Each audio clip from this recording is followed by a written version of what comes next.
a Deus. 1 Samuel 3, do 1 ao 12, Deus fala com Samuel numa visão.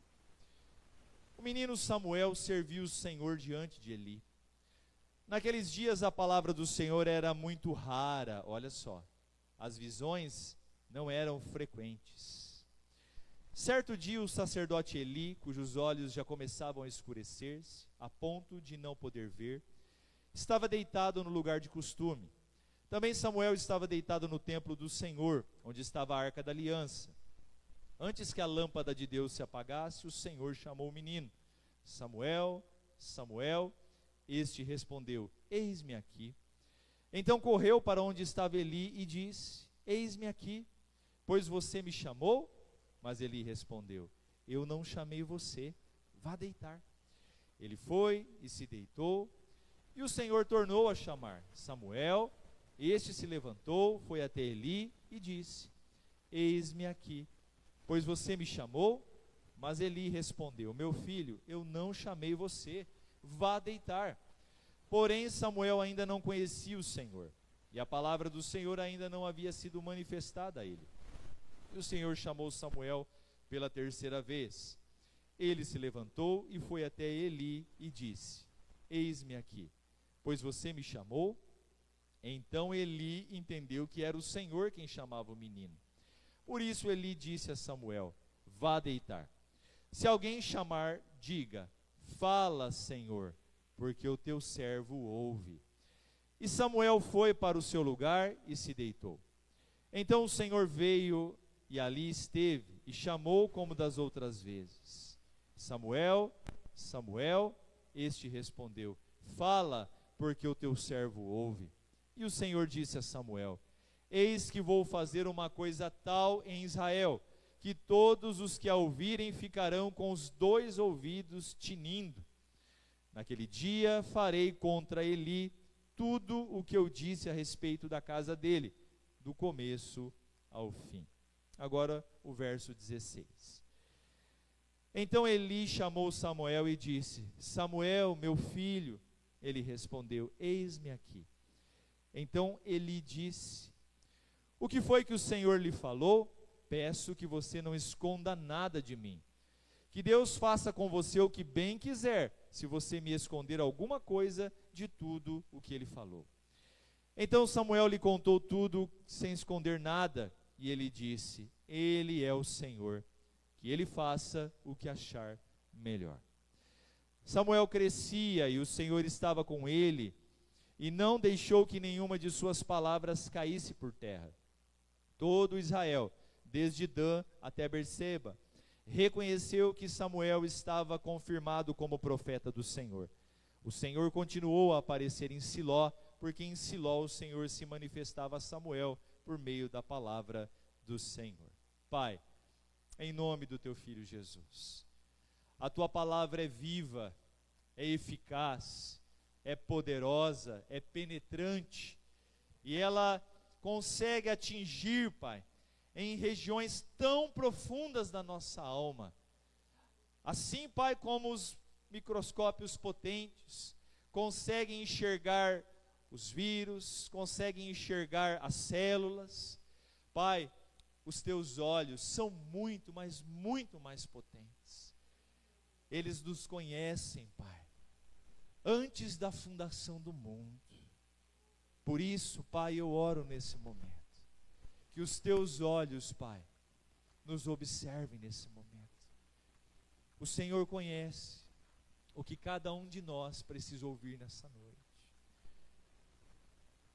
o que cada um de nós leva aqui dentro e o que falta aqui dentro.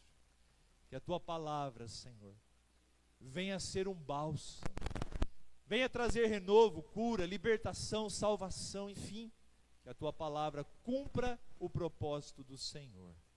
Oramos assim, consagrando esse momento. E assim, Pai, como Eli disse ao pequeno Samuel: fala, Senhor, porque os teus servos ouvem. Oramos assim no santo e poderoso nome de Jesus. Amém. Glória a Deus. Meus queridos, A grande maioria de vocês já é um pouquinho conhecedora da história de Samuel. Samuel é filha de um homem chamado Eucana e de uma mulher chamada Ana. Ana não conseguia dar à luz a um filho. A madre dela estava cerrada, fechada, e ela sofria muito com isso, justamente pelo motivo que eu expliquei a vocês.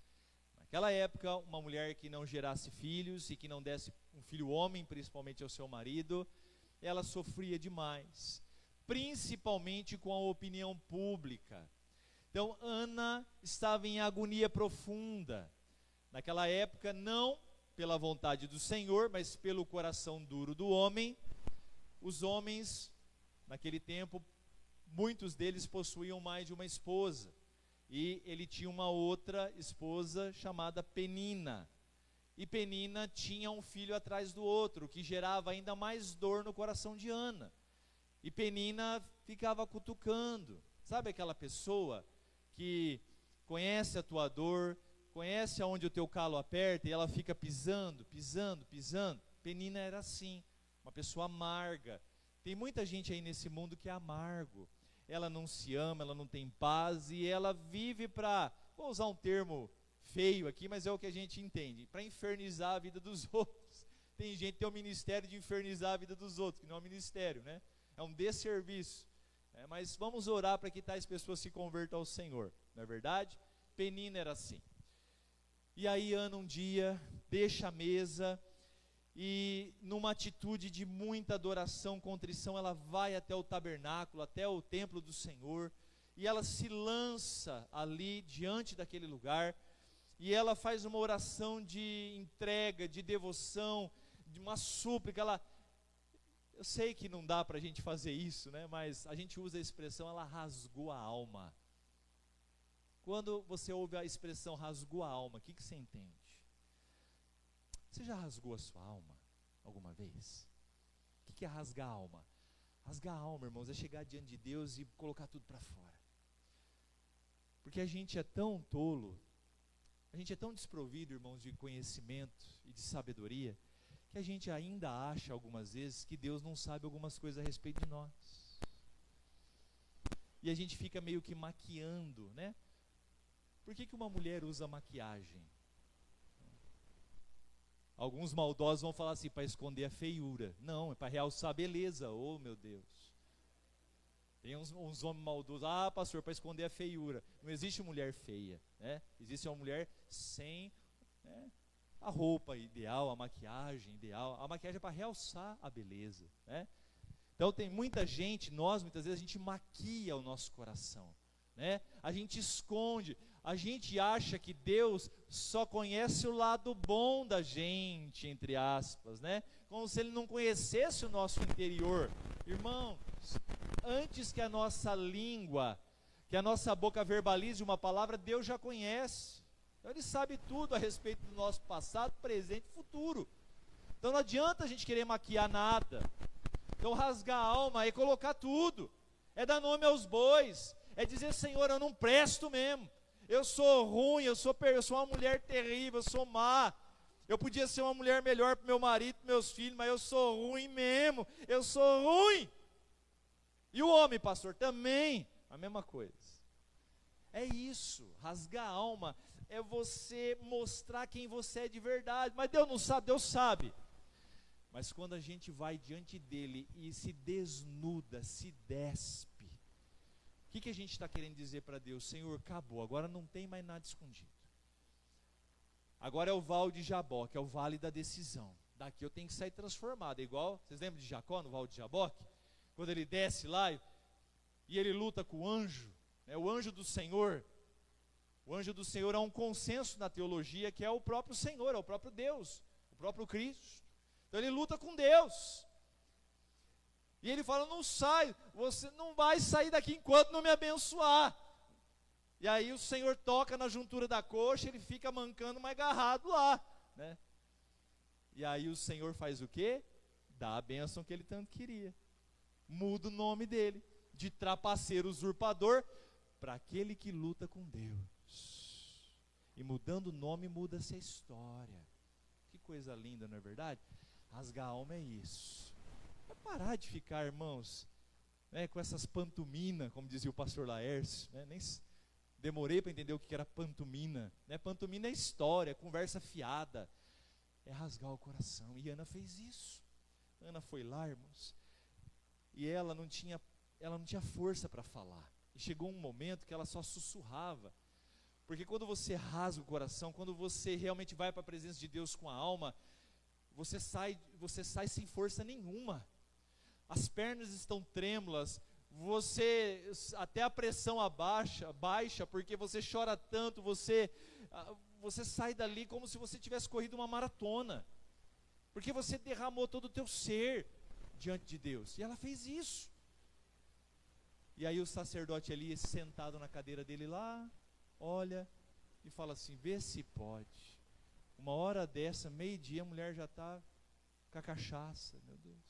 Já tomou umas 3 garrafas de vinho, bebinha, olha só. Porque Ana mexia os lábios, mas não saía som. Por quê? Porque o som não saía da boca, saía da alma.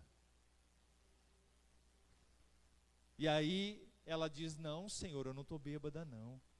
Eu sou uma mulher contrita de espírito, atribulada de espírito. E eu vim aqui derramar minha alma perante o Senhor. E um dos trechos da oração dela, ela diz assim: Senhor, se tu me abençoares com um filho homem, assim que eu desmamar ele, eu vou entregar ele para o Senhor. Eu vou levar ele para o templo e ele vai servir ao Senhor. Olha só, irmãos. A Bíblia diz assim: não faça votos. Não é para fazer, mas se você resolver fazer, cumpra-os. É proibido fazer voto? Há uma clara indicação que não é bom fazer. Por quê? Porque se você fizer e não honrar, você fica em dívida com o Senhor. Agora, se fez, cumpre. E ela fez esse voto. Ele abençoou ela. Irmãos, e no tempo estabelecido, né, do Senhor, ela dá a luz a Samuel. Que coisa linda. Ela permanece com ele alguns anos, dando de mamar, cuidando, zelando. Quando o menino desmamou, alcançou um determinado tempo e idade, ela vai e entrega. Olha só o voto, a importância de se cumprir votos, hein? Será que alguma mãe aqui faria isso? Já pensou? Você não pode dar luz a um filho. E Deus abre a tua amada e te dá um filho lindo. E aí você disse na oração: ó, eu vou entregar para o pastor. Vou levar lá para o pastor. Né? Vou entregar para o pastor. O pastor vai treinar ele lá, equipar ele para ser o pastor auxiliar dele no futuro. Vou entregar, ele vai morar com o pastor, vai ser filho do pastor agora. Duvido que alguma irmã aqui faria isso. Então não faça voto. Mas, irmãos, ela cumpriu. Ela entregou o menino lá. Olha só, que coisa bonita. E aí, ele começa a servir ao Senhor, ele começa a trabalhar no templo, ele ministrava, ele já se vestia de uma, a Bíblia chama de éfode, ou éfode, né? Colocava a estola sacerdotal, se vestia, e cumpria ali as funções como ministro. Olha que coisa bonita. E a mãe dele ia visitar ele de tempos em tempos e levava, porque o menino estava crescendo, levava linho para que ele pudesse fazer uma nova vestimenta conforme ele crescia. E aí chega esse momento aqui, queridos, onde agora Deus resolve chamar Samuel para o ministério profético, para se tornar um profeta. Olha só, que coisa especial. E aí Deus começa a falar com ele e toda essa situação. E aí agora, já habitando com Eli, em uma determinada noite, o Senhor então começa a chamá-lo. E o tema da mensagem dessa noite, irmãos, é o seguinte: Deus ainda fala. Deus ainda fala. E identificar a sua voz fará a diferença entre a vida e a morte. Olha só, presta atenção. Deus ainda fala. Deus ainda fala. São dias difíceis, irmãos. Eu não sei se você sabe, mas nós estamos vivendo já o período da tribulação. Oh, pastor, sério? É. Desde que Jesus chegou nesse mundo, irmãos, deu-se início ao período da tribulação. Nós ainda não estamos na grande tribulação, mas as dores de parto, os primeiros indícios de contrações já começaram. Já começou. E estão se intensificando. Os dias são maus. Os dias são maus. E encontrar um lugar onde Deus fala já não está tão fácil assim. A heresia está se multiplicando, o mal se multiplicando. Falsos pastores, falsas igrejas estão se multiplicando. Lugares onde Deus não é pregado e ensinado. Então hoje em dia não está tão simples assim ouvir a voz de Deus. Mas Deus ainda fala. E identificar a sua voz fará a diferença entre a vida e a morte. E esse texto aqui deixa isso muito bem claro. Porque esse texto nos apresenta um menino ainda muito jovem, fruto da graça de Deus sobre a vida da sua mãe, fruto de um voto da sua mãe, um menino separado por Deus, e também fala de um sacerdote. Eli era sacerdote e juiz. Ele acumulava duas funções muito importantes: sacerdote e juiz. Julgava a causa do povo. Então Eli não era qualquer pessoa não. E há muitos anos ele ministrava já sobre o povo de Deus. Porém, Eli havia se desviado do propósito de Deus. Eli parou de ouvir a voz de Deus. E ele começou a entrar num processo de morte pessoal e familiar. Porque é assim, meus irmãos. Onde a palavra de Deus não habita, onde a palavra de Deus não está presente, onde Jesus não habita, onde o Espírito de Deus não está, ali não tem vida, ali tem morte. Por que vocês acham que tem muitas casas onde o amor de Deus não está presente? Você sabia que nesse exato momento tem um homem alcoolizado agredindo a sua mulher e seus filhos? Não é só um não, são milhares. Chegou alcoolizado em casa e começou a agredir esposos, filhos. Nesse exato momento tem casais brigando, se degladiando na presença dos filhos pequenos, traumatizando os seus filhos. Nesse exato momento tem crianças ao redor de uma mesa com a sua mãe, com a barriga com fome, e não tem nada para comer, porque o pai, que é o mantenedor daquela casa, está gastando todo o dinheiro que tem com cigarro, com pinga, com jogatina.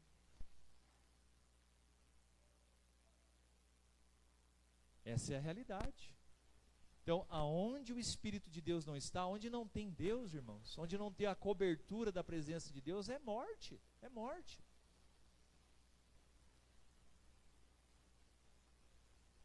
Deus ainda fala, e identificar a sua voz fará a diferença entre a vida e a morte.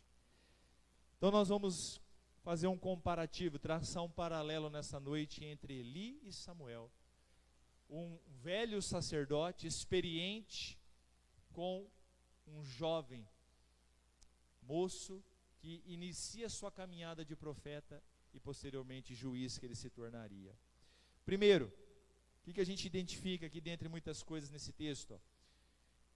O sacerdote Eli ouvia a Deus, mas não obedecia.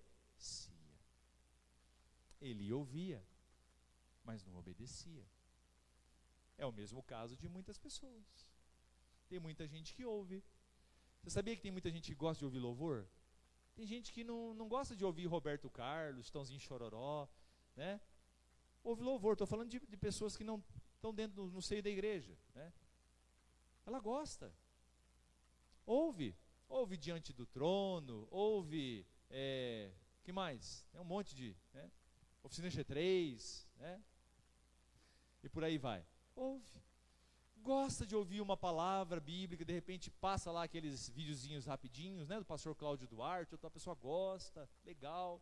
Gosta de assistir filmes cristãos. E tudo isso é muito bom e é válido.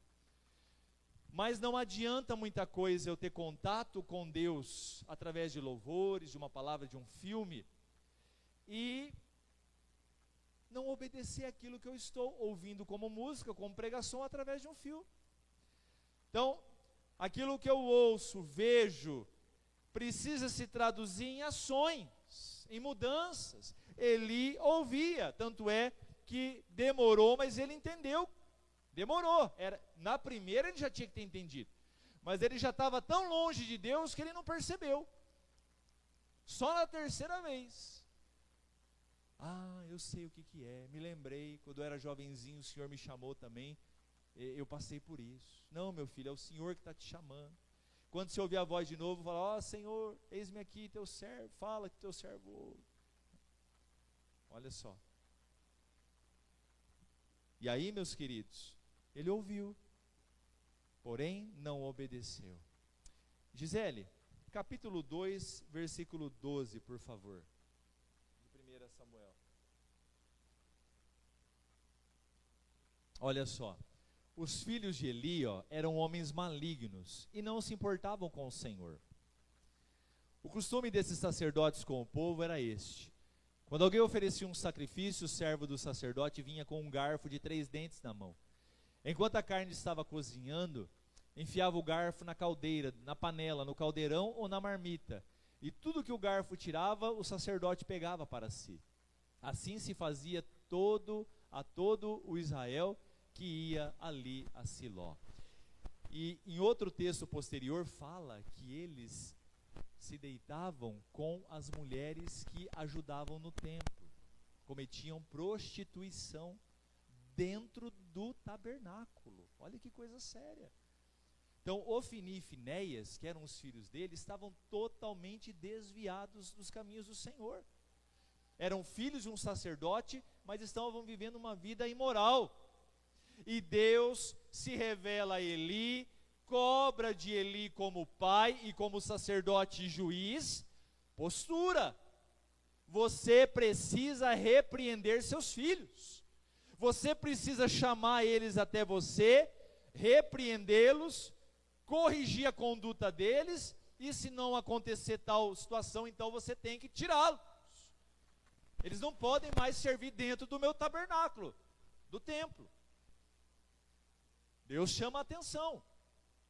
Irmãos, olha que interessante, trazendo para o nosso contexto. Hoje em dia, quantos pais estão sendo relapsos? Quantos pais estão se tornando um verdadeiro Eli da vida? Eli sabia tudo o que eles faziam. Na hora em que a carne estava sendo oferecida ao Senhor, a oferta ali, a gordura sendo queimada, era um momento santo de expiação de pecados entre o povo. Eles catavam um garfão, enfiava dentro, arrancava tudo que o garfo pegava, eles catavam para eles comer, irmãos. E não era assim que funcionava. Havia um processo estabelecido por Deus. E pior, se prostituíam dentro do culto, que era horrível. Então isso é muito sério. E Eli sabia disso e não corrigia os seus filhos. E hoje em dia, aproveitando aqui o assunto, quantos pais estão notando que as companhias dos filhos não são boas?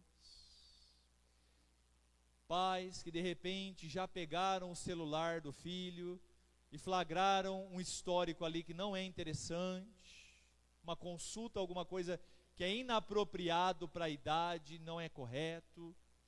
Quantos filhos estão vendo, quantos pais estão vendo filhos se tornarem rebeldes, respondões? Quantos pais estão vendo uma conduta inadequada e não estão fazendo nada? Simplesmente estão lavando as mãos como Pôncio Pilatos e achando que o tempo resolve as coisas. Essa é uma das maiores mentiras de Satanás. Tempo não resolve nada, pelo contrário, só piora, porque tempo que a gente protela em não corrigir e perde, não se recupera. Com o tempo meu casamento vai entrar nos eixos, com o tempo os meus filhos vão melhorar, com o tempo isso, vai nessa. Que tempo? O tempo piora as coisas se não tiver ação. Então, ao menor indício de que alguma coisa está fora dos trilhos, nós precisamos entrar em cena. No caso aqui está falando de um pai que estava sendo repreendido pelo Senhor, porque não corrigiu seus filhos. Então tem que acontecer. Precisa. Mas tem que fazer. Depois vocês vão ver o que aconteceu com Eli e o fim trágico dele e de toda a sua família por conta da não correção dele. Irmãos, tem um ditado antigo que diz: é melhor prevenir do que remediar. Mas eu não sei por que a gente prefere remediar. A gente sempre prefere deixar a situação chegar num ponto que aí como diz, só medidas extremamente dolorosas é que talvez vão dar jeito. Por que a gente não entra com ação antes? Eli ouvia, mas não obedecia. Há tempos, Deus alertava sobre as práticas pecaminosas dos seus filhos, e tudo que eles estavam fazendo, porém, ele foi negligente. Meus irmãos, há quanto tempo Deus tem puxado a nossa orelha, no sentido de que a gente ajuste a nossa rota, ajuste a nossa conduta, para que a gente abandone certos tipos de comportamentos, situações, para que a gente revise algumas coisas na nossa vida, tome algumas posições. Mas será que a gente está apenas ouvindo a Deus, escutando a Deus, ou a gente está realmente tomando ações práticas? Porque se Eli tivesse ouvido a Deus e tivesse ajustado as contas com seus filhos e corrigido aquela situação, irmãos, talvez o fim teria sido diferente. O mesmo não serve para nós? Nós estamos aqui há vários domingos, nós temos uma escola dominical aqui, todo domingo de manhã, onde a gente aprende da Bíblia e dos assuntos concernentes à Bíblia. Nós estamos estudando sobre finanças, tá? E planejamento. Então a gente está debatendo aqui seriamente sobre esse tema. E a gente está sendo muito alertado a quê? A tomarmos posições de mudança com referente às nossas finanças. Se é que a gente quer ter alguma coisa na vida, crescer, enfim, alcançar algum sonho, seja da casa própria, seja de um futuro, de uma aposentadoria melhor, de um futuro melhor, é agora que a gente começa. A gente não vai começar a construir, se planejar, irmãos, para a velhice com 60 anos. A gente se planeja para a velhice com 20, 25, começa ali. Eu não vou me preparar para a faculdade quando eu estiver fazendo vestibular, mas eu preciso tomar ações antes. Há quanto tempo Deus tem falado com a gente? Está falando assim: olha, esse teu casamento aí está bagunçado. Esse teu casamento aí está, olha, uma baderna. Isso não é um casamento. Está tudo desajustado. Não tem respeito, não tem carinho, não tem cumplicidade. Marido trabalha, a mulher não sabe quanto ganha. Mulher trabalha, o marido não sabe quanto ganha. Compra-se as coisas, não comenta. Os filhos aprontam, a mãe encobre do pai, o pai encobre da mãe, não tem diálogo, está tudo, está indo por água abaixo. Mas a gente está achando que com o tempo vai resolver. Não, com o tempo vai dar tudo certo. Eu não sei, tem coisas que não é bom pagar para ver. Tem coisas que valem muito para a gente pagar para ver, não é verdade? Então vamos ajustar. Eli ouvia, mas não obedecia. Deus falou com ele. Depois Deus fala com o pequeno Samuel. E uma criança vai e fala para ele: olha, meu Senhor, eu não vou esconder nada não. Deus disse que Ele vai fazer uma coisa na tua casa, que o ouvido das pessoas vão ficar tinindo. A coisa vai ser feia, meu Senhor. Deus não vai poupar. Sabe o que ele respondeu? Que Deus faça o que ele achar melhor. Sabe o que é isso? Deixa a vida me levar, vida leva eu. É a teologia do Zeca Pagodinho, que muitos crentes adotaram. Não, lá em casa eu adotei a teologia do Zeca Pagodinho. Deixa a vida me levar, vida leva eu. Vai, vamos lá, vamos ver o que dá. No caso de Eli, a teologia do Zeca Pagodinho não funcionou. Outra coisa que a gente entende aqui nesse texto, Deus se manifesta e fala com aquele que o ouve e se faz agradável a ele. Capítulo 2, verso 26, Gisele, por favor. Olha só, e o jovem Samuel crescia em estatura e no favor do Senhor e dos homens. Você já pensou, irmãos? Um sacerdote já velho, experimentado, experiente, chegou a um ponto em que não conseguia mais ouvir a Deus, não tomava atitudes. Olha o que Deus faz. Deus então fala com uma criança. Ele era ali um pré-adolescente. Deus se revela para ele, porque Deus já não podia mais contar com Eli, porque Eli já tinha se desviado tanto, e olha que interessante o verso 1 de 1 Samuel 3, o menino Samuel servia o Senhor diante de Eli. Agora presta atenção na parte B aqui, naqueles dias a palavra do Senhor era muito rara, e as visões não eram mais frequentes, e não podia ser diferente. O sacerdote, o guia espiritual do povo, aquele que tinha a responsabilidade de receber a palavra de Deus e transmitir para o povo, irmãos, não ouvia mais a Deus. Estava permitido com que os seus filhos fizessem o que faziam debaixo da barba dele, não corrigia. É por isso que a palavra de Deus era rara, e Deus já não falava mais em visões ou em sonhos. E a gente sabe que aonde não tem profecia, o povo se corrompe. Você sabia que quando não tem profecia, o povo se corrompe? Mas não é aquela profecia do dom, não, que Deus toma agir começa a falar, eis que o Senhor diz, igreja. Não é essa a profecia. Essa também não é bom que tenha. Mas a profecia que está se falando aqui, é a pregação, é a palavra de Deus. Onde não tem pregação, onde não tem palavra de Deus, onde Deus não fala, o povo se corrompe. E o povo estava se corrompendo. E aí Deus então fala com o menino. Por quê? Porque esse menino, irmãos, ouviu a Deus com um coração desejoso e tinha uma vida agradável a Ele. A obediência e o coração zeloso de Samuel agradaram a Deus, pois Deus se agrada daquele que o ouve e faz a sua vontade. Irmãos, Deus se agrada de quem o ouve e daquele que faz a sua vontade. Deus não tem pessoas prediletas, tá bom? Deus não faz acepção de pessoas. Assim como eu acredito que também que 99% das mães e pais não amam mais um filho do que o outro.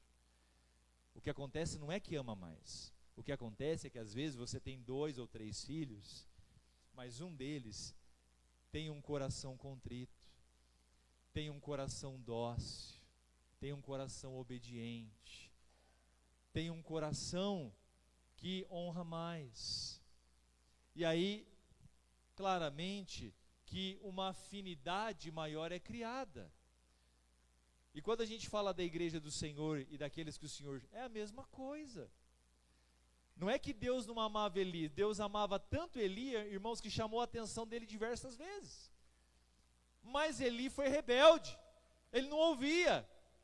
Quantas pessoas há anos Deus tem falado: homem, muda a tua atitude, muda os seus passos, muda a tua caminhada, mulher, muda a tua conduta, deixa essa vida não me agrada, eu não te criei para isso. Deus está falando, Deus está falando. Mas a pessoa é rebelde, como Eli. Eli era rebelde. Ouvia, mas não obedecia. E Samuel, ainda um menino, ouviu a Deus e obedeceu a Deus. E o ministério de Samuel crescia. E Deus o confirmava como profeta e sacerdote e juiz diante do povo.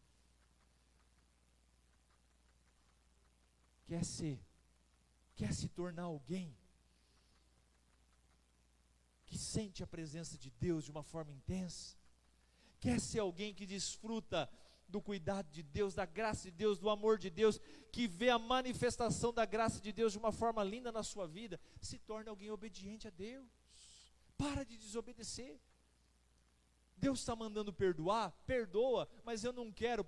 Deus não está perguntando se você quer, criatura do Senhor. Perdão não tem nada a ver com querer. Perdão tem que ser dado e acabou. Porque quem não perdoa também não recebe perdão de Deus. Você sabia disso? Eu não sei o que eu vou fazer. Porque se eu tenho raiva, ódio do Luiz, não consigo perdoar o Luiz. Quando eu lembro do nome do Luiz, penso no Luiz, o meu coração fica obscuro, a minha vida perde a graça, eu odeio, não posso olhar para ele. Aí o Senhor Jesus diz assim: pois se vocês não perdoarem ao teu próximo, o Pai também não perdoará as transgressões de vocês. Mas como é que faz, Senhor? Como é que faz? O que eu vou fazer sem o perdão de Deus? Como é que fica? Então Deus está falando perdoa? Perdoe. Não precisa ser amanhã, não precisa ser depois da manhã. Mas você precisa começar a abrir um caminho aí nesse coração. Você precisa começar a abrir uma brecha aí para a ideia do perdão ser semeada. E aí o Espírito Santo de Deus vai trabalhar. Deus está falando, olha, muda a tua conduta nisso. Mas passa ano e sai ano a gente, dá de ombro ou finge que não é com a gente. Está aí. Eli fez isso. Samuel ouvia o Senhor e obedecia ao Senhor. E o Senhor abençoava Samuel de uma forma linda. Eu acredito, irmão, sem sombra de dúvida.